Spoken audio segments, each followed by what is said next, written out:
चलो भाई, आज का लेक्चर स्टार्ट करते हैं। और आज के लेक्चर का हमारा टॉपिक है इलेक्ट्रिक डाइपोल। इलेक्ट्रिक डाइपोल क्या होता है, इसके बारे में बात करेंगे।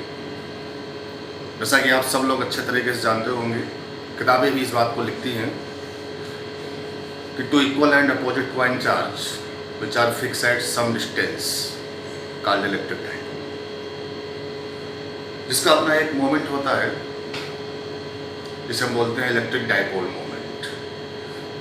इसको डिफाइन किया गया है Q into two L. Q into two L मतलब कोई भी एक पॉइंट चार्ज का magnitude into distance between them plus Q and minus Q। ये दो पॉइंट चार्ज हैं जिनके बीच की डिस्टेंस हम लोग लेते हैं 2L। इसी को हम लोग बोलते हैं इलेक्ट्रिक डाइपोल। इसके मोमेंट को हम लोग डिफाइन करते हैं जिसका मैग्नीट्यूड Q इंटू 2L, मतलब कोई भी एक पॉइंट चार्ज का मैग्नीट्यूड और उनके बीच की डिस्टेंस का product. This is called magnitude of the dipole. और डायरेक्शन की बात करते हैं जो वो negative charge to the positive charge, यानी नेगेटिव चार्ज से पॉजिटिव चार्ज की तरफ इसकी डायरेक्शन होगी और मैग्नीट्यूड Q इंटू 2L। ये बात किताबें भी लिखती हैं और ऑलमोस्ट सबको मालूम है। बट यहाँ पर मेरा क्वेश्चन जो है वो ये है, सिंपल सा क्वेश्चन है, it is a vector quantity. Electric dipole moment is vector quantity. कौन सा vector? Axial vector. Axial vector इसलिए क्योंकि इसमें रोटेशनल इफेक्ट है। जितने भी रोटेशनल इफेक्ट वाले वेक्टर्स होते हैं उनको हम बोलते हैं एक्सियल वेक्टर, और जिनमें ट्रांसलेशनल इफेक्ट होता है उन्हें हम बोलते हैं पोलर वेक्टर। तो this is the axial vector. और हर एक एक्सियल वेक्टर की या रोटेशनल इफेक्ट की क्वांटिटीज की एक खास प्रॉपर्टी होती है कि वो हमेशा किसी पॉइंट के रेफरेंस में डिफाइन किए जाते हैं। तो चूंकि ये इलेक्ट्रिक डाइपोल भी एक एक्सियल वेक्टर है, तो ये भी किसी न किसी पॉइंट के रिस्पेक्ट में ही डिफाइन किया गया होगा। तो पहला क्वेश्चन तो ये बना कि ये मोमेंट जो लिखा गया Q into 2L direction negative to the positive charge, वो किस पॉइंट के रिस्पेक्ट में लिखा गया है। Question is which point about moment is this. Clear? Second question is this कि इसका जो मैग्नीट्यूड Q इंटू 2L है और डायरेक्शन जो नेगेटिव से पॉजिटिव है, ये कहाँ से आया। मतलब कि इसको डिफाइन जो किया गया है वो डेफिनेशन क्या है, किस डेफिनेशन के बिहाफ पर हम लोग जो है बोलेंगे कि इसका मोमेंट Q इंटू 2L है और direction negative to the positive charge है।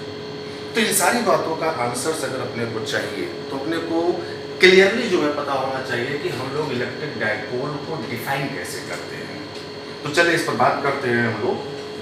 तो सबसे पहली बात तो आपको यह समझना है कि कोई भी चार्ज का सिस्टम हो, उस चार्ज के सिस्टम में चाहे एक पॉइंट चार्ज हो, चाहे दो पॉइंट चार्ज हो, चाहे तीन पॉइंट चार्ज हो, इक्वल चार्जेज हो, अनइक्वल चार्जेज हो, सेम साइन के हो, अपोजिट साइन के हो, व्हाटएवर, कोई भी पॉइंट चार्ज का सिस्टम जो भी होगा वो हमेशा एक मोमेंट प्रोड्यूस करेगा। उसे हम बोलते हैं इलेक्ट्रिकल मोमेंट। चार्ज का इलेक्ट्रिकल मोमेंट प्रोड्यूस होगा। उस इलेक्ट्रिकल मोमेंट को हम लोग कैलकुलेट कैसे करेंगे, मतलब डिफाइन कैसे करेंगे, उसकी बात करेंगे। अच्छा, अब अगर उन्हीं चार्ज के सिस्टम में सिर्फ और सिर्फ दो ही पॉइंट चार्ज हो और वो भी इक्वल और अपोजिट हो, तो ऐसे सिस्टम को हम इलेक्ट्रिक डाइपोल बोलते हैं। इलेक्ट्रिक डाइपोल में ये कंपलसरी है कि इक्वल और अपोजिट पॉइंट चार्ज हो।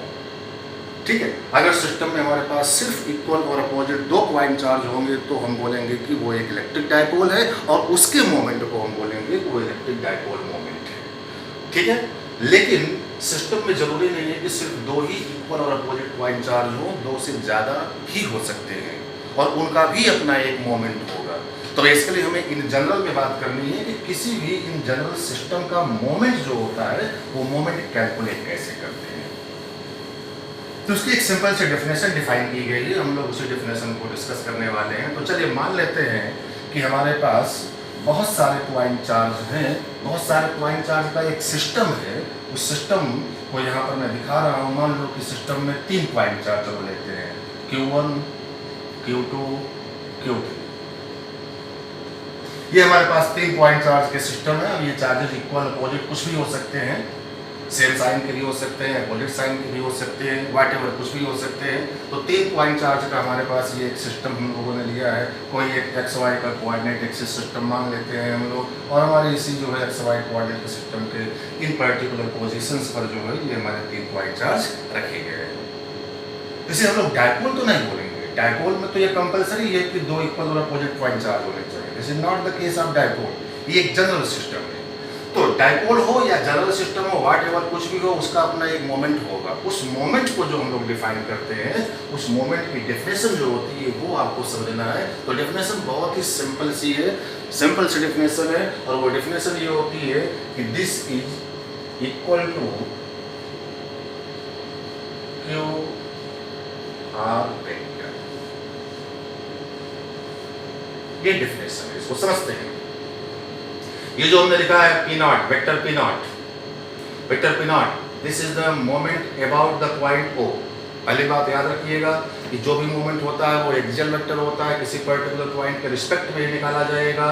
तो यहाँ पर हमने वो पर्टिकुलर पॉइंट कौन सा लिया है, O मीन्स ओरिजिन, ओरिजिन के रिस्पेक्ट में हम लोग निकाल रहे हैं। तो ओरिजिन के रिस्पेक्ट में हमारे इस मोमेंट का जो भी डायपोल होगा उसे हम लोग लिख रहे हैं vector PO, and this is equal to Q into R. Q into R, इसको इन जनरल में बात करेंगे तो Q I vector R I लिखेंगे।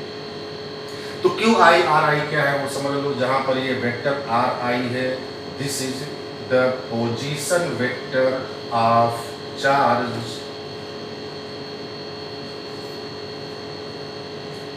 Q I with respect to origin. मतलब जिसके रिस्पेक्ट में हमें मोमेंट लिखना है उसी के रिस्पेक्ट में चार्ज का पोजीशन वेक्टर निकाल करके उस चार्ज में मल्टीप्लाई करके हम लोग ऐसे सभी सिस्टम को ऐड कर लेंगे। तो this is basically summation of the Q I R I vector. अब चलिए इस डेफिनेशन को हम लोग लगाते हैं और इस डेफिनेशन के कॉरस्पॉन्डिंग इस सिस्टम का हम लोग मोमेंट कैलकुलेट करते हैं। तो सिंपल सा कैलकुलेशन है। मान लेते हैं कि क्यू आई का ओरिजिन से पोजीशन वेक्टर जो है R1 है, वेक्टर R1 है। Q2 का ओरिजिन से पोजीशन वेक्टर R2 है। Q3 का ओरिजिन से पोजीशन वेक्टर R3 है, वेक्टर R3, राइट। तो by definition we have to calculate moment about origin. This is equal to, definition क्या है भाई अपने पास, क्यू आई आर आई, मतलब कि हर चार्ज का उसके रिस्पेक्टिव पोजीशन वेक्टर के साथ मल्टीप्लाई करके ऐड कर लेते हैं। Q1 का पोजीशन वेक्टर R1 है, तो this is equal to Q1 vector R1 plus Q2 का पोजीशन वेक्टर R2 है, तो this is Q2 vector R2 plus Q3 का पोजीशन वेक्टर R3 है, Q3 R3। लो भाई, ये हो गया आंसर।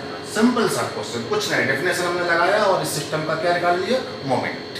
ये मोमेंट की वैल्यू जो है ओरिजिन के रिस्पेक्ट में। इसका ध्यान रखने वाली बात ये है कि जिस पॉइंट के रिस्पेक्ट में आपको मोमेंट लिखना है, हर चार्ज का पोजीशन वेक्टर उसी पॉइंट के रिस्पेक्ट में ही लेना होगा। तो हमने Q1 Q2 Q3 का पोजीशन वेक्टर ओरिजिन के रिस्पेक्ट में ले करके उसी चार्ज से मल्टीप्लाई करके ऐड कर लिया। तो डेफिनेशन जो हमारी है उसके अकॉर्डिंग जो है ये वैल्यू आपके सामने है। इसी को हम बोलेंगे कि इस दिए गए सिस्टम का मोमेंट है अबाउट द ओरिजिन। अब ऐसे सपोज दैट, मान लीजिए कि कोई दूसरा हम लोग पर्टिकुलर पॉइंट ले लें अपनी तरफ से। चलिए हमने एक आर्बिट्री पॉइंट जो है यहाँ पर ले लिया, पॉइंट ए, कहीं भी हो सकता है ये पॉइंट ए। और अब अगर मैं आपसे बोलूँ कि इसी चार्ज के सिस्टम का मोमेंट कैलकुलेट करिए पॉइंट ए के about, this is the moment of that system about the point A. तो डेफिनेशन हमारी वही रहेगी। तो डेफिनेशन क्या बोल रही है कि जिस पॉइंट के रिस्पेक्ट में मोमेंट आपको लिखना है, हर चार्ज का पोजीशन वेक्टर उसी पॉइंट के रिस्पेक्ट में लेना है। तो चलिए अब की बार हमें जो है पॉइंट ए के अबाउट जो है मोमेंट अगर लिखना है तो Q1 का पोजीशन वेक्टर अपने को चाहिए होगा पॉइंट ए के रिस्पेक्ट में। तो Q1 का पोजीशन ए के रिस्पेक्ट में ये हो गया। ऐसे ही Q2 का पोजीशन वेक्टर A के रिस्पेक्ट में लेना होगा, वो ये हो गया है। Q3 का पोजीशन वेक्टर A के रिस्पेक्ट में लेना है, तो ये हो गया है। अब ये वैल्यूज हम लोग कैलकुलेट करके इन चार्जेस में मल्टीप्लाई करके ऐड कर लेंगे, वो अपनी डेफिनेशन से आंसर आएगा। तो चलिए देखते हैं, वेक्टर रूल अप्लाई करते हैं उसके लिए। तो ऐसा करते हैं, मान लेते हैं कि हमारे इस पॉइंट A का भी अपना एक पोजीशन वेक्टर है ओरिजिन के रिस्पेक्ट में, और वो पोजीशन वेक्टर सपोज दैट ये R0 है। R0 is what?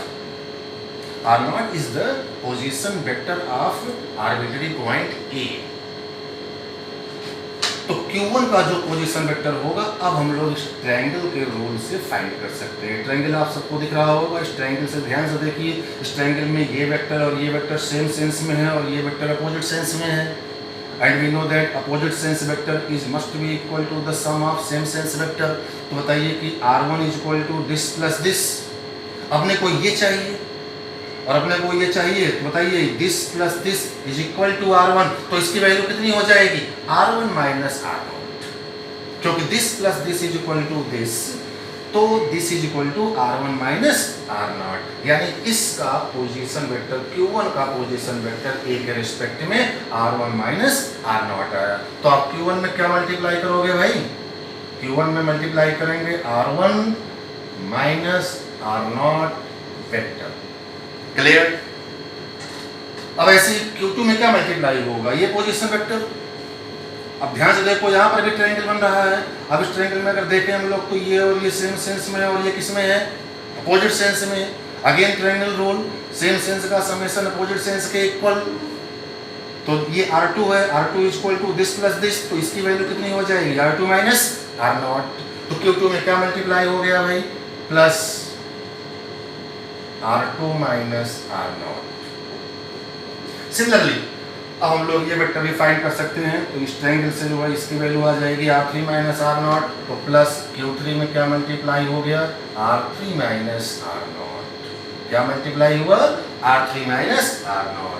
तो ये जो वैल्यू आपके सामने आ गई है, ये इसी चार्ज के सिस्टम का मोमेंट है पॉइंट A के अबाउट। तो ध्यान देना कि पॉइंट अगर बदल रहे हैं तो मोमेंट भी बदल रहा है। O के अबाउट जो है, O के अबाउट जो है मोमेंट की वैल्यू ये आपके सामने है। मान लो कि इक्वेशन नंबर फर्स्ट है, इसी सिस्टम का Q1 Q2 Q3 system change नहीं हो रहा है, सिस्टम हमारा वही है।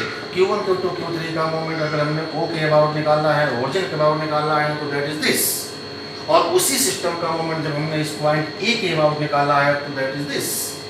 और दोनों वैल्यू क्या सेम आ रही हैं? अलग।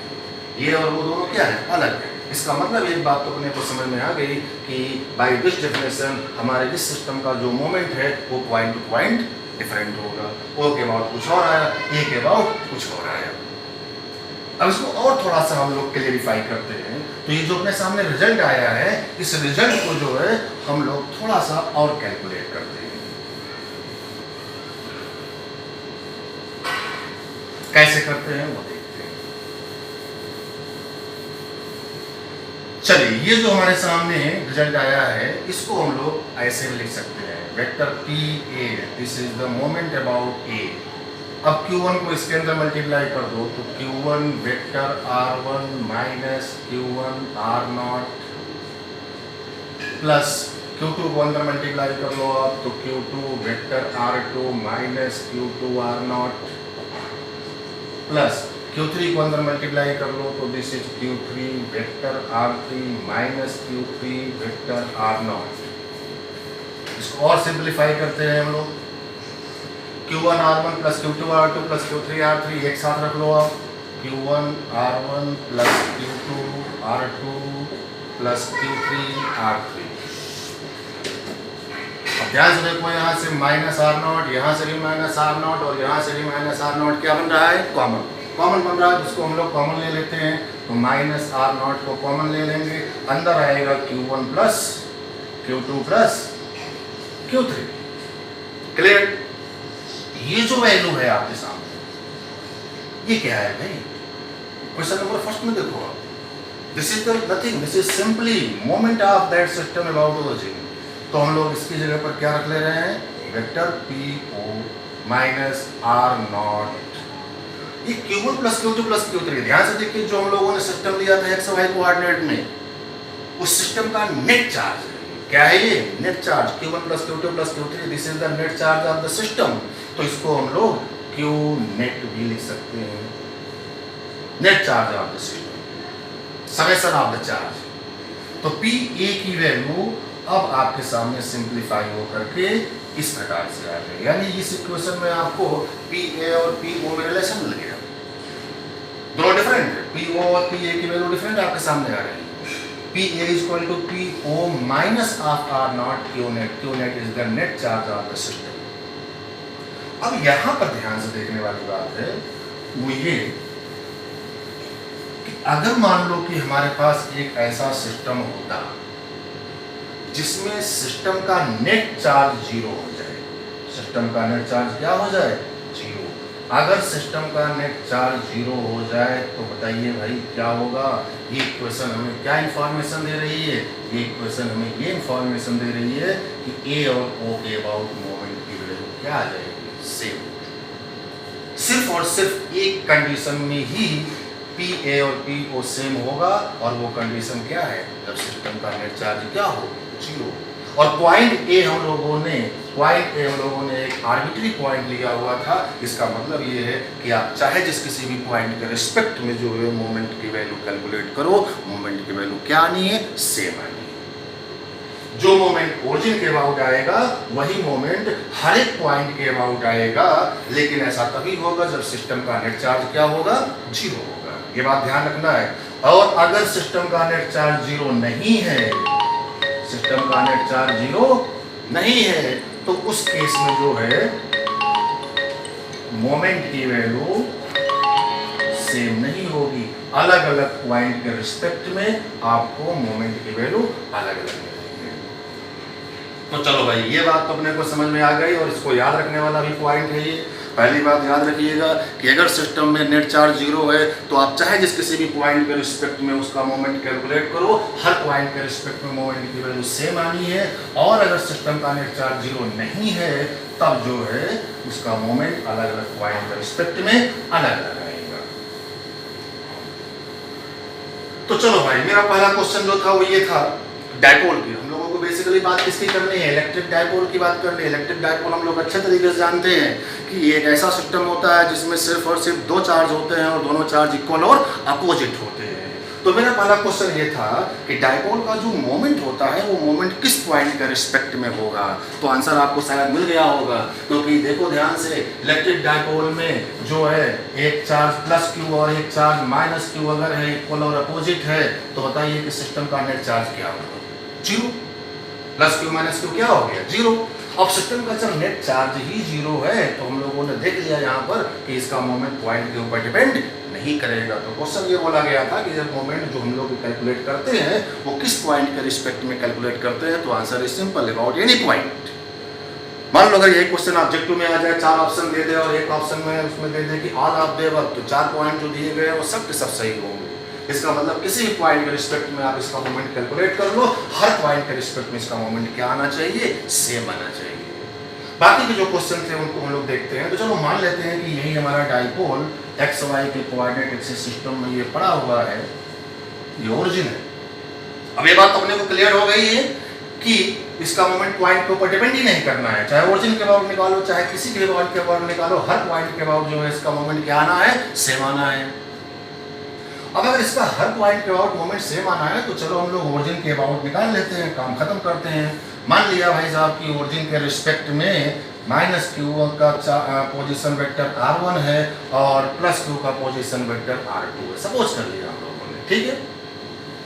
माइनस क्यू का पोजीशन वेक्टर r1 और प्लस क्यू का पोजीशन वेक्टर r2, और लगा दो डेफिनेशन वही। डेफिनेशन ध्यान रखिएगा भाई, डेफिनेशन वही रहेगी, डेफिनेशन नहीं बदलनी है। Summation of Q I R I, summation of Q I R I, this is the position, this is the moment about the origin. Clear? तो लगाते हैं, माइनस क्यू में क्या मल्टीप्लाई होगा? वेक्टर r1, तो moment about origin this is equal to, ध्यान रहे कि हम निकाल जरूर रहे हैं ओरिजिन के अबाउट, लेकिन इस केस में जो है ये मोमेंट हर एक पॉइंट के अबाउट जो है सेम आएगा।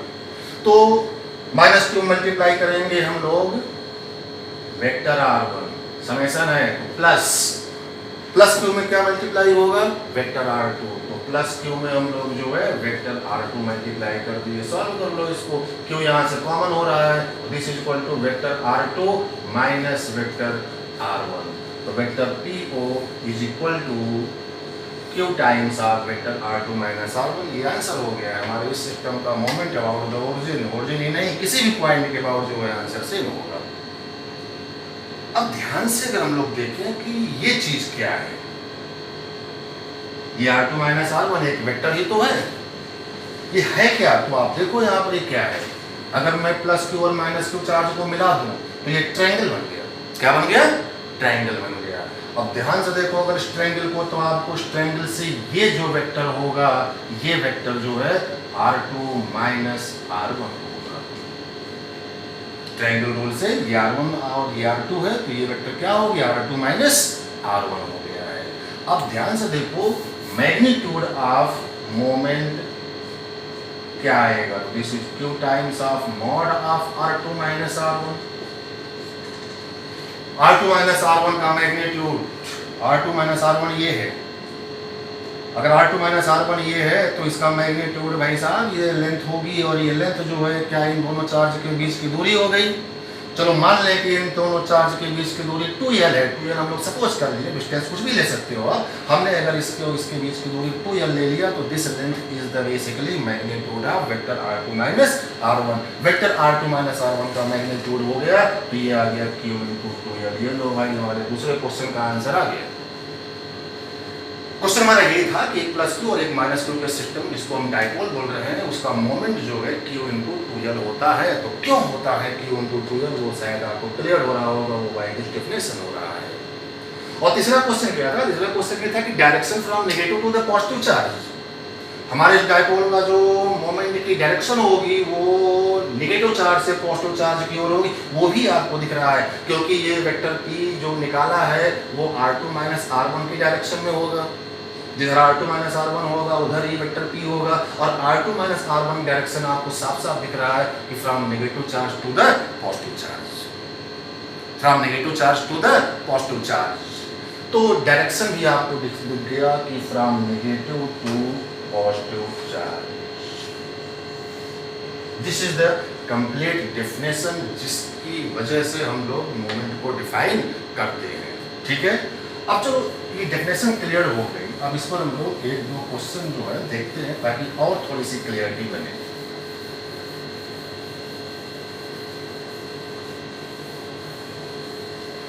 कई बार ये क्वेश्चंस पूछे गए हैं, मान लो एक्स वाई का एक कोऑर्डिनेट एक्सिस सिस्टम है जिसमें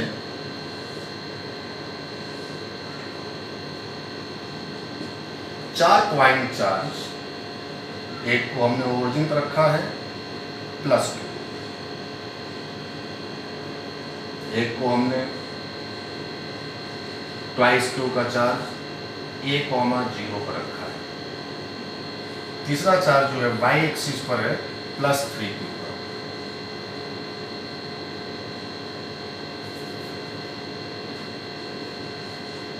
प्लस 3 का पॉइंट चार्ज 0,A के कोऑर्डिनेट पर है,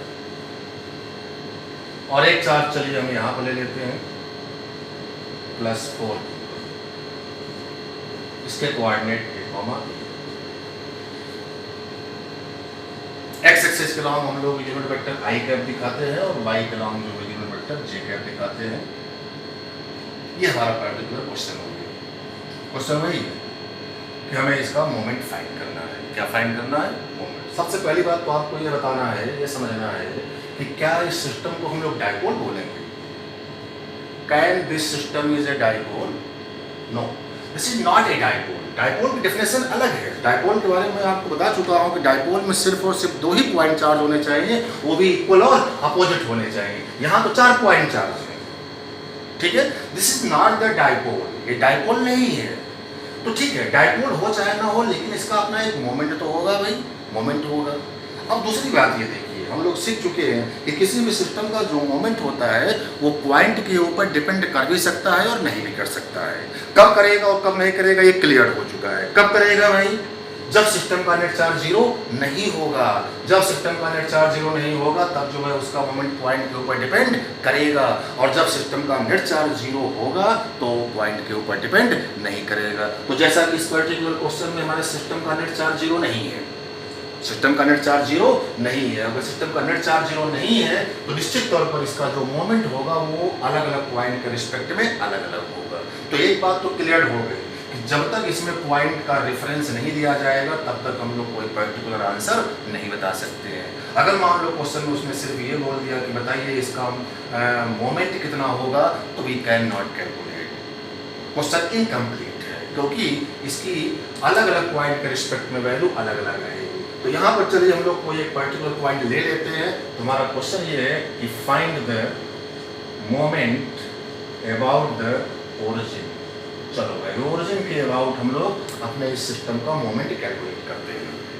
तो डेफिनेशन लगाओ, कुछ भी नहीं करना है, टेंशन बिल्कुल लेने की जरूरत नहीं है, डेफिनेशन क्लियर है अपने, उसको अप्लाई करते हैं। तो डेफिनेशन हमारी क्या है भाई, डेफिनेशन आपको बतानी है। डेफिनेशन क्या है, हर चार्ज का पोजीशन वेक्टर उस पॉइंट से लो जिसके अबाउट कैलकुलेट कर रहे हो वो मोमेंट, और उस चार्ज में मल्टीप्लाई करके ऐड कर लो।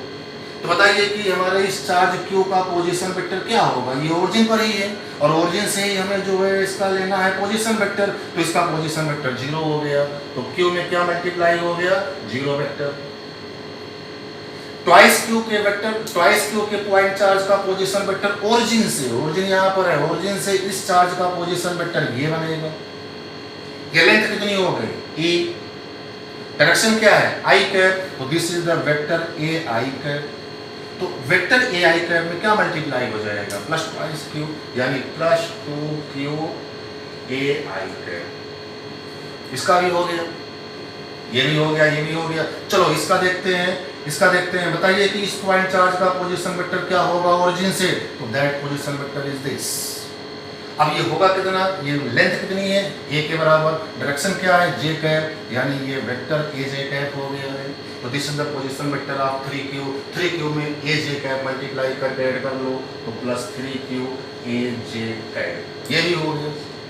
बचा ये वाला, इस वाले का पोजीशन वेक्टर ओरिजिन से अगर देखना है तो उस चार्ज को ओरिजिन से मिला दो और ये एरो लगा दो, this is the position vector of 4q with respect to the origin. अब ये वेक्टर होगा कितना, तो ध्यान से देखो, जो वेक्टर ये होगा वही ये वेक्टर होगा, ये भी ए जे कैप होगा। ट्रायंगल रूल लगा लो भाई, this plus this is equal to this, तो this is A I cap plus A J cap. ये पोजीशन वेक्टर हो गया है 4q का, तो plus 4q A I cap plus A J cap. Clear, solve कर लो, आंसर हो गया, ये जीरो हो गया है। तो this is 2q A I cap यहाँ से और 4q ए आई कैप यहाँ से, this is 6q A I cap. Clear, 3q A J cap यहाँ से और 4q ए जे कैप यहाँ से, this is the 7q A J cap. q ए को चाहो तो कॉमन ले लो, q ए बाहर हो गया, this is 6i cap plus 7j cap. ये हमारा आंसर है। जो क्वेश्चन पूछा गया कि हमारे इस सिस्टम का मोमेंट क्या होगा about the origin, that moment is this Q A 6i cap plus 7j cap. अब इसका अगर मैग्नीट्यूड लिखना है तो मैग्नीट्यूड हम लोग इजीली फाइंड कर सकते हैं वेक्टर के मेथड से। Mod of this is equal to Q A, this is under root 6 का स्क्वायर 36, 7 का square 49, solve it, answer. This is the magnitude of the moment of this system. Clear, और एक question में इसको हम लोग अप्लाई करके देखते हैं।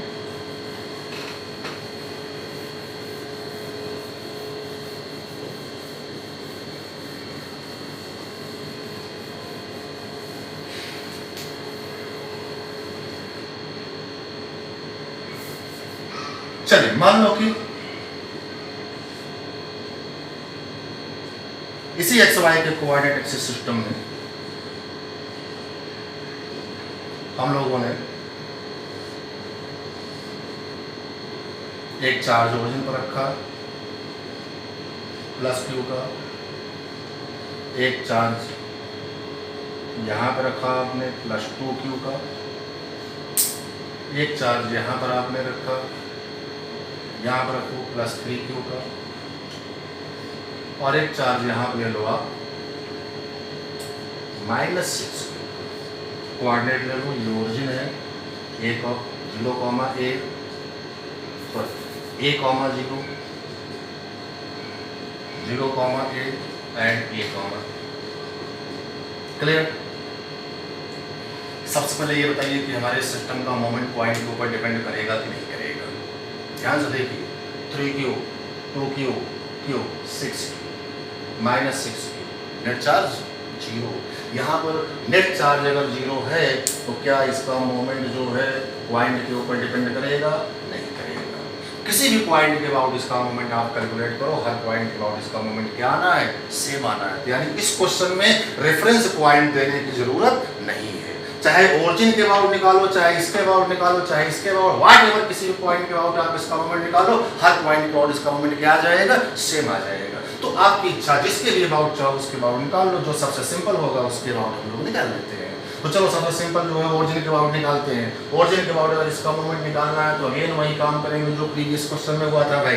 क्यू का पोजीशन वेक्टर 0, तो क्यू में क्या मल्टीप्लाई हो गया? 0 वेक्टर हो गया है। ट्वाइस क्यू का पोजीशन वेक्टर, जल्दी बोलो भाई कितना आ गया? ai कैप, तो ट्वाइस क्यू ai कैप आ गया है। ठीक है, +3q का पोजीशन वेक्टर कितना हो जाएगा? aj cap. ध्यान देना, this is the ai cap, this is the aj cap. तो 3q में aj कैप हम लोग मल्टीप्लाई करेंगे, +3q aj कैप प्लस, अब बचा ये वाला चार्ज, इसका पोजीशन वेक्टर ये हो जाएगा, और इसकी वजह से पहले हम लोगों ने देखा था ai cap plus aj cap, this is the ai cap plus aj cap, -6q के चार्ज में ये मल्टीप्लाई कर लो आप, तो दिस इज -6q, ये माइनस हो गया, तो this is -6q ai cap plus aj cap.